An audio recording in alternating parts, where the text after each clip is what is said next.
கிறிஸ்துவுக்குள் பிரியமானவர்களே, இந்த அருமையான நாளிலையும் கூட கர்த்தர் நம்மளோடு பேசின ஒரு வார்த்தை, சங்கீதங்களின் புஸ்தகம் அதோடைய 145வது சங்கீதம் அதோடைய 18வது வசனத்தை நாம் வாசிக்கும் பொழுது, தம்மை நோக்கி கூப்பிடுகிற யாவருக்கும், உண்மையாய் தம்மை நோக்கி கூப்பிடுகிற யாவருக்கும் கர்த்தர் சமீபமாக இருக்கிறார். ஆமீன். எவ்வளோ ஒரு அருமையான ஒரு வார்த்தை பாருங்கள். அதாவது தம்மை நோக்கி கூப்பிடுகிற யாவருக்கும், உண்மையாய் தம்மை நோக்கி கூப்பிடுகிற யாவருக்கும் கர்த்தர் எப்படிப்பட்டவராக இருக்கிறார்? அவர் சமீபமாக இருக்கிறார்.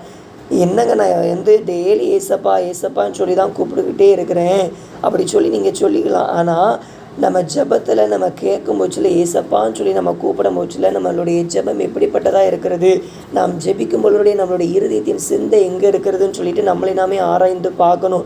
நம்ம உண்மையாக ஜெபிக்கிறோமா? நம்மளுடைய இருதயத்தின் ஆழத்துலேருந்து நம்ம உண்மையாக முழு இருதயத்தோடு நம்ம ஆண்டவரை நோக்கி நம்ம கூப்பிடும் போச்சில் தான் ஆண்டவர் நம்ம பக்கத்தில் நம்முடைய ஜெபத்தை கேட்கிறவராக இருக்கிறாங்க. ஆமீன். அதே போல் நாம் ஒவ்வொரு நாளும் நம்முடைய தகப்பனாக இயேசு கிறிஸ்துவின் இடத்தில் நாம் காத்திருந்து நாம் ஜெபிக்கும் பொழுது நாம் உண்மையாய் நாம் ஜெபிக்க வேண்டும். உண்மையாக நம்ம ஜெபிக்கும் போச்சில் கர்த்தர் நம்முடைய வாழ்க்கையில் அவர் அற்புதமான அநேக அதிசயமான காரியங்களை செய்ய அவர் சமீபமாக இருக்கிறாராகவே ஒவ்வொரு நாளும் முழு இருதயத்தோடு நாம் உண்மையாய் நம் தகப்பனை நோக்கி கூப்பிடுவோம். நம்முடைய வாழ்க்கையில் கர்த்தர் பெரிய காரியங்களை செய்வா.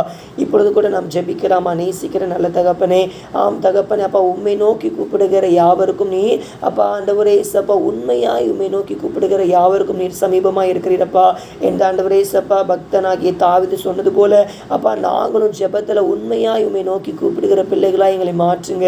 உம்முடைய கரத்தில் எங்களை தாழ்த்துகிறோம், எங்களை வெறுமையாக்குகிறோம். நீரே அப்பா உண்மையை நோக்கி கூப்பிடுகிற அப்பா நாங்கள் ஜெபிக்கும் பொழுது நீர் சமீபமாக இருக்கிறீரே தகப்பனே. அப்பா உண்மையாக உண்மை நாங்கள் நோக்கி கூப்பிட எங்களுக்கு உதவி செய்யுங்க. நீரே பெரிய காரியங்களை செய்யுங்க, வழி நடத்துங்க. இயேசுவின் நாமத்தினாலே ஆமென்.